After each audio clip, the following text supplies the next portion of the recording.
So here we have the Ford Kuga ST line automatic on a 69 plate. I'm going to start off by showing you around the outside of the car, and then we'll hop in and run through some controls on the inside. But from the outside, you can see it's a 5-door car with alloy wheels. Let's start off inside the boot and then work our way around the rest of the car from there. So as you can see, we have reversing sensors in this car. Plenty of boot space as well, along with that 60/40 split folding rear seat should you wish to increase this space even further. And then underneath this tray section, a space saver spare wheel. Okay, so we're just going to work our way back round to the front of the car, and then we'll hop in and run through some controls on the inside. But now that we've done a full circle of it, you can see it's in excellent condition the whole way round. Just briefly before we climb in, I think it's well worth seeing the interior from this exterior point of view. There's plenty to run through on the dashboard, so let's hop in and we'll do that right now. Okay, now that we're inside the car, we're going to start with the dials. On the left-hand side, we have the rev counter, and on the right-hand side, the speedometer. In the middle at the bottom, we have the fuel gauge and coolant temperature gauges, and above that, the main trip computer area, which includes the total miles for this car of 12,008.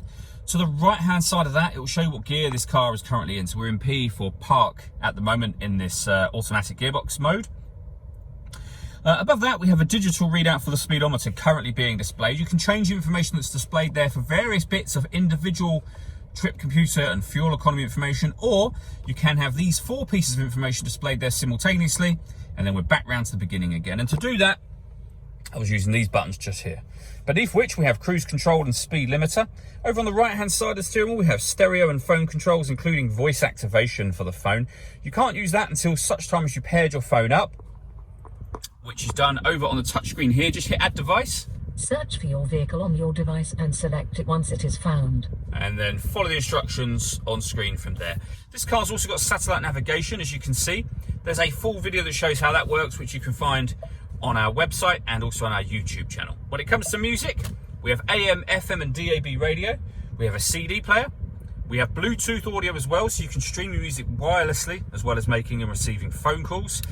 And this car's got 2 separate USB inputs, so if you plug devices in, you'll have extra boxes appearing up on here for you.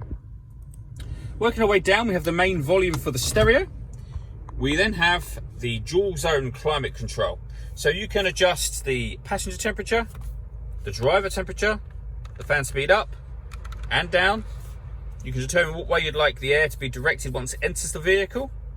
Then hit this button to turn the air conditioning off or back on again. Alternatively, if you hit auto, the car will now take control of the fan speed and the direction of the air to maintain the 2 temperatures that you've asked for.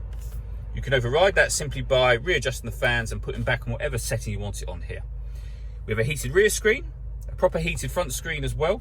This button turns off the stop and start. This car's designed to cut out when it's stationary in traffic to save you fuel. That system is now off. You can put the parking sensors on or off. And this car has autonomous parking. So it's able to parallel park and perpendicular park itself. Again, there's a couple of videos that show this working. You can find them on our website and YouTube channel again.